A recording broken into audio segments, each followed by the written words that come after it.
Hello everyone, got another package in from Zenmarket from Japan. There's some really good stuff this time around, 16,000 kilograms of it, or grams I should say. I can't remember. It's very heavy, let's put it that way. We got some arcade stuff, we got some console stuff.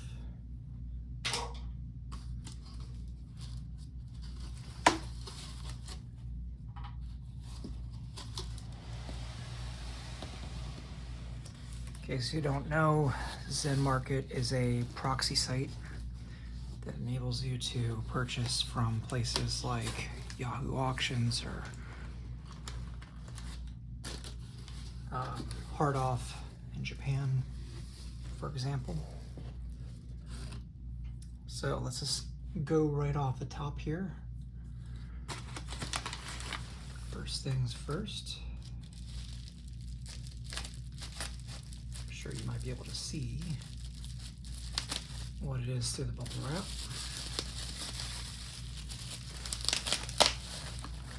We have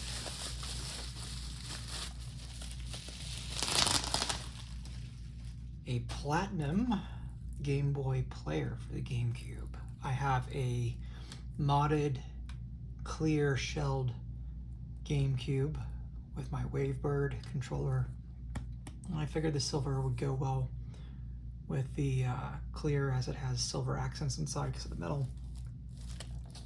So let's open this up, see what kind of condition it's in.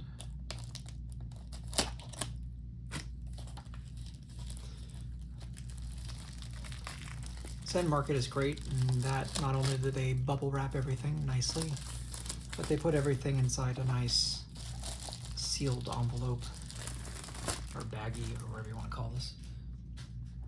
Keeps everything nice. I've never had anything come damaged due to shipping from Zen, so definitely highly recommend them. Look at this. It comes in a box. It's got the baggie.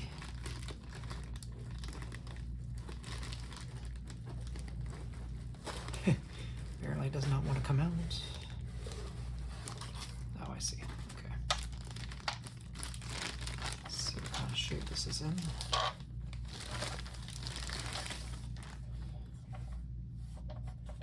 And it's in perfect condition. Very, very, very nice. I'll go perfectly with my GameCube. Very cool. Plan on getting an EverDrive maybe one day. Slap that in there, and then I'll have every single Game Boy game and Game Boy Advance game that I've ever want to play, so that's good. Put off to the side. Put the innards back in.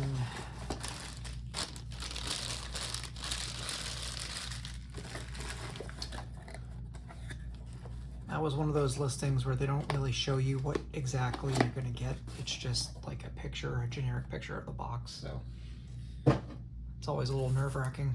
I have had items, by the way, come in which it didn't come in working condition, or as in the condition that you expected it to be, but that's more the problem of the seller and not Zenmarket. Don't be fooled. Going with the store is not always the best answer either. I've actually had more things come in broken from Hard Off than through individual sellers on Yahoo. Unfortunately, due to the fact that by the time that it sits in your inventory, which is a little over 35 days or so, and by the time it comes from Japan to the United States of America, unfortunately, any form of warranty that you've had is probably well over. So returning things is generally not possible. So you get things for the price that you do for a reason. Alright, so here we have a Sega Naomi GD-ROM. This is actually smaller than I thought it would be, if I had to be honest with you. I expected this to be quite large. I'm not entirely sure how this opens either. How interesting. So, in case you don't know what a GD-ROM is, much like a Dreamcast, the Naomi had a CD attachment which ran GD-ROMs, which is the same type of optical media that the Dreamcast runs on.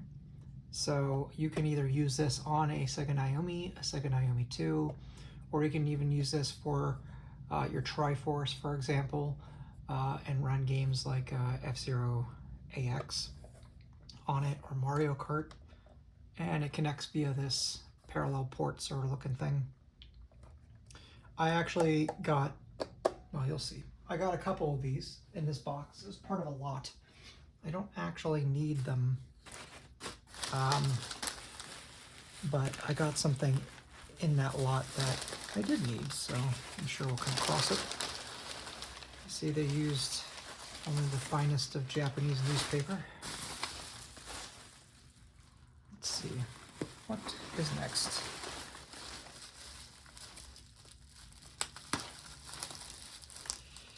So yeah,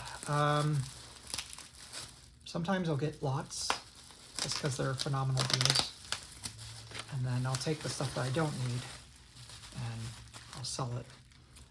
The reason why I don't need a GD-ROM isn't because I don't want to play GD-ROM based games, it's because I actually own a Piforce. And this device here will plug into your NetDim for your Sega Naomi. And it'll feed it any game you want to via SD card. So there's really no point in getting these days unless you want to collect for the arcade system itself, which is fine if that's what you want to do. I can't criticize because I actually collect for Neo Geo MVS. However, when it comes to Sega Naomi, I don't really have the same level of, I don't know, nostalgia, I guess you would say. I mean, I love the Dreamcast, don't get me wrong, but I didn't play any of those games in the arcade back in the day, except for maybe Crazy Taxi. And then on top of that, I don't generally like to collect, whether it's for console or arcade or otherwise, I don't like to collect for optical discs, because the laser assembly will often go bad. The discs will get dry rot. I've had it all happen to me many times. This is another unit. They're in stellar shape. I won't lie. It's actually making me feel really confident about what else was in that lot. So, 2 free GD-ROMs. Yippee-ki-yay. I'm going to put this stuff out of here. Hopefully get some room. It's working. Got a nice setup here. I got my handy-dandy control arm here that I use for showing off all those arcade games that I've been streaming as of late. If you haven't seen them yet, feel free to check. I've been doing primarily Neo Geo, MVS, and Capcom System 2, or CPS 2, in case you want to get technical. I've been loving the CPS 2, man. I've always wanted one. I've always wanted a dark soft modded CPS 2, and they go for stupid money. And so I found an A and B board, imported them from Japan. In fact, I opened them on videos just like this in the past, and yeah, modded it myself. Why should I pay someone else to mod it when I can do it myself? In case you ever want to dark soft mod a CPS 2, just make sure you do your best to import a game board. I believe that's what they call the A boards. It's like flip-flop from how you think it's supposed to be. Anyway, make sure you get a proper game board that will not require soldering. Early game boards will require soldering, later game boards will not require soldering. Unfortunately, I can't tell you which games those would be, because they're not per game release. It's kind of arbitrary.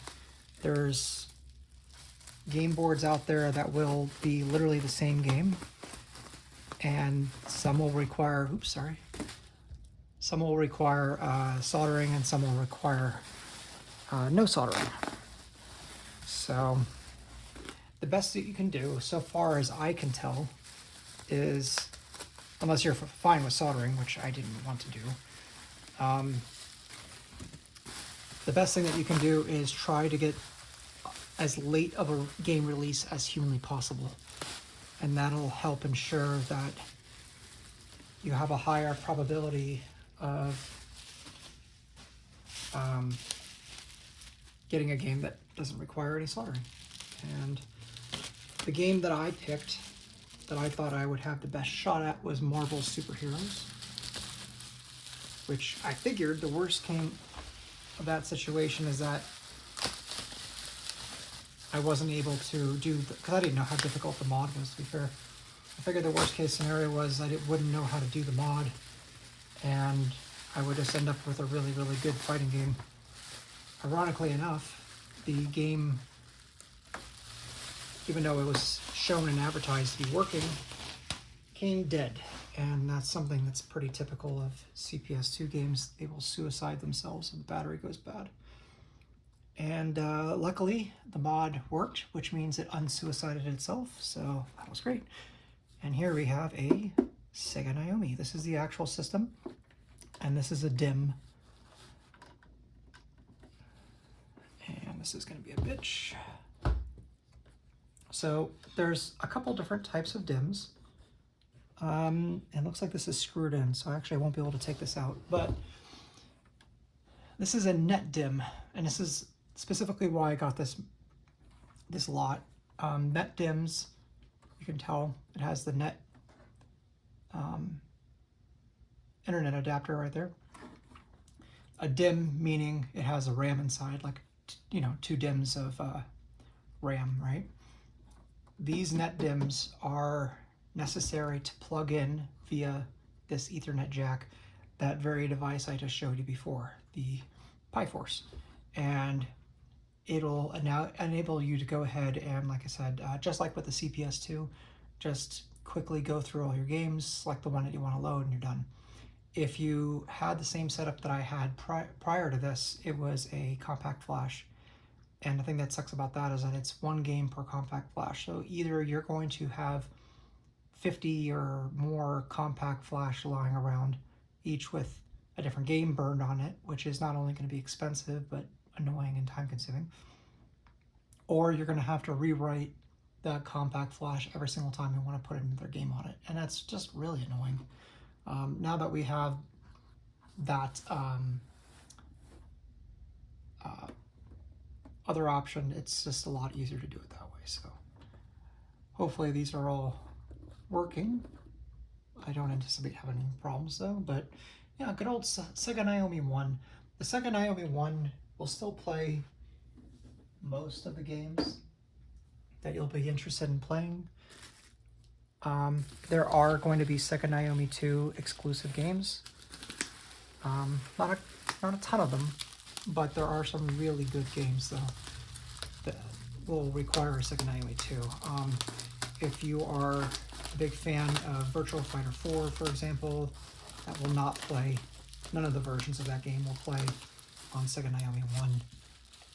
There's a Melty Blood game that will not play on Sega Naomi 1 as well. So, Sega Naomi 2s are a lot harder to come by, and from what I've been able to read online, they're also a lot more delicate and tend to break more. But you get the access to the full library, so kind of is what it is, you know what I mean? So, speaking of a Sega Naomi 2, I'll spoil the surprise, because I'm sure you can kind of tell what it is at this point. And this one obviously does not have a DIM, but I don't really care, because I got this lot for the net DIM and the Sega Naomi 2. So I will put that net dim on this Naomi 2. Sorry about the camera. And I will sell the Naomi 1 and the 2 GD-ROMs. Especially the GD-ROMs are difficult to find. So I'm sure someone will be looking for those. They don't go for a ton of money. They go for about $100. But, I mean, there's always people who are looking for those. So, anyway, there she is. So, there it is, Naomi 2. You can tell, obviously, it has a different colored shell. And it says Naomi 2.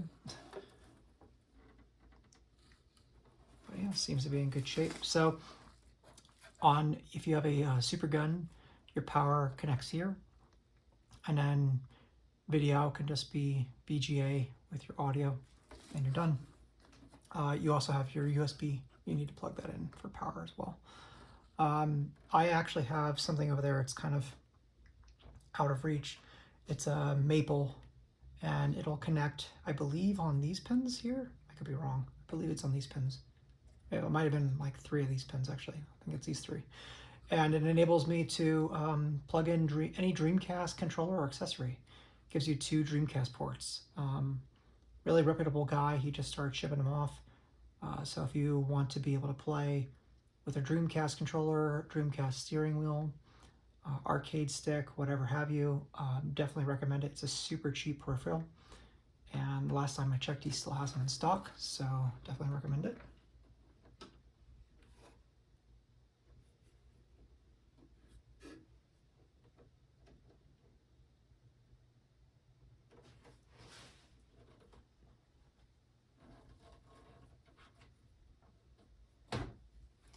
All right, moving on.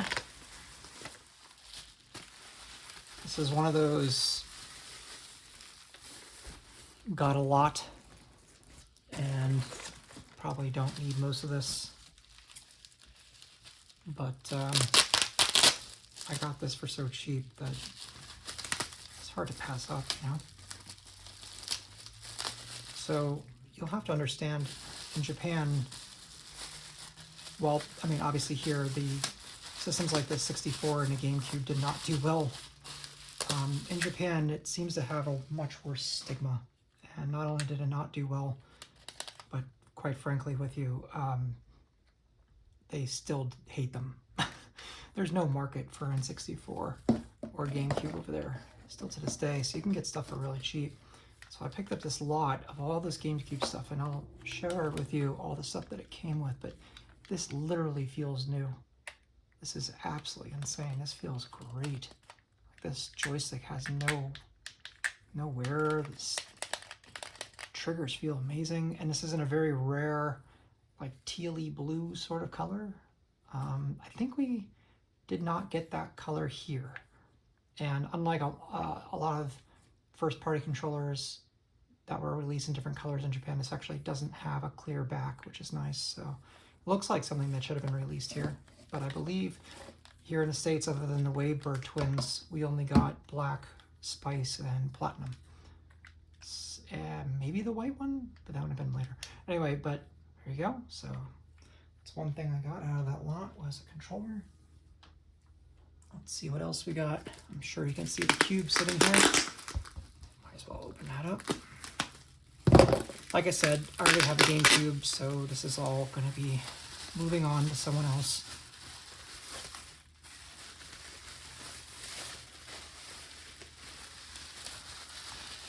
Someone would love to have a GameCube with a Game Boy Advance player that matches. A little bit of tanning on the controller ports there, but other than that, it's actually a really good shape. No obvious marks except for the jewel on top, and it's a desirable model that has digital out. Anything inside? No. Never know. But yeah, good stuff. There's not even any marks on the bottom of this thing. These, you gotta be careful with these Platinum cubes and Game Boy Advance players because they scratch super easily. especially the controllers, where obviously it has a lot of wear from people setting down on tables and just generally not treating with a lot of respect, especially here in the States. Less of a problem in Japan. People actually take care of their stuff over there because I don't think they buy as much, so I think they respect the stuff that they buy more. Could be wrong on that, but this is the vibe I get. In case it wasn't obvious, I got a set of bongo controllers, which seem to be a little well loved, but still work. Feels fine. These are actually, like, I couldn't believe it myself, but these are going for a lot more money than I feel like they should be going for. So if you like Donkey Konga or Donkey Kong Jungle Beats, these are kind of needed in order to play those games. So this, I'm assuming, is full because I ordered a lot more. Yes, it definitely is full. So this came as part of the GameCube lot. So I do have the retail box for the Cube, which is nice. And again, like, to put things in perspective, I mean, I think, all in all, I think this was like $30 for everything for the GameCube lot. I mean, you can't get those kind of prices here in America for anything Cube related, especially if it came with a Game Boy Advance player or a box for that matter. Like a retail box alone is going to up the value. And then here we go. This is where it starts getting fun. You thought that teal controller was all that came with it? No, sir. Got some fairly nice condition, some little wear. Again, the platinum's kind of wear there, and probably on the bottom a little bit, yeah. But still actually a lot better condition than I thought it was going to be, because this joystick could have been a lot worse. And let's see, what do we got here? We got another one. Again, these joysticks don't feel like they've been used. It's insane. I wish you could feel them because, like, there's no wear. I got a microphone, so if I want to play Odama or Mario Party, I guess now I can. I've actually never played Odama before. Got power adapter.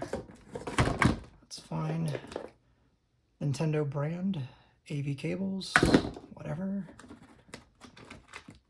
Looks like I've got a bunch of manuals. Huh.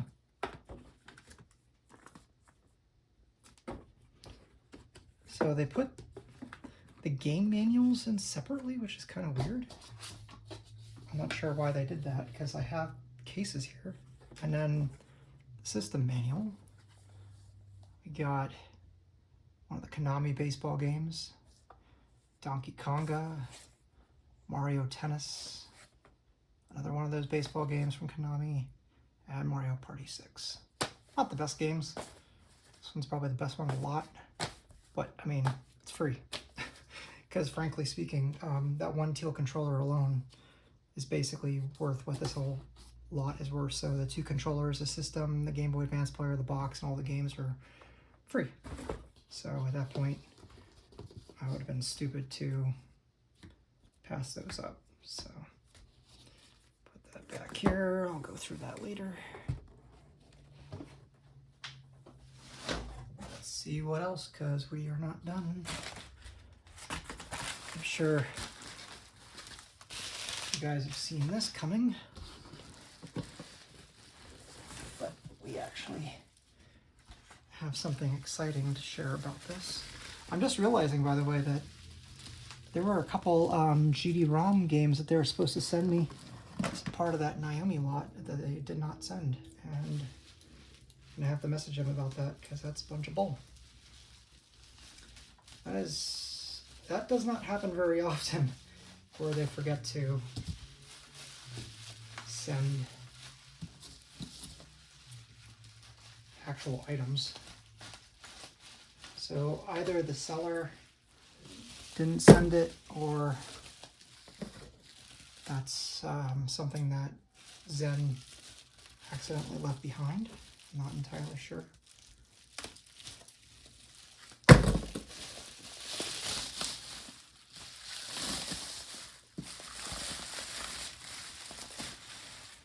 Alright, so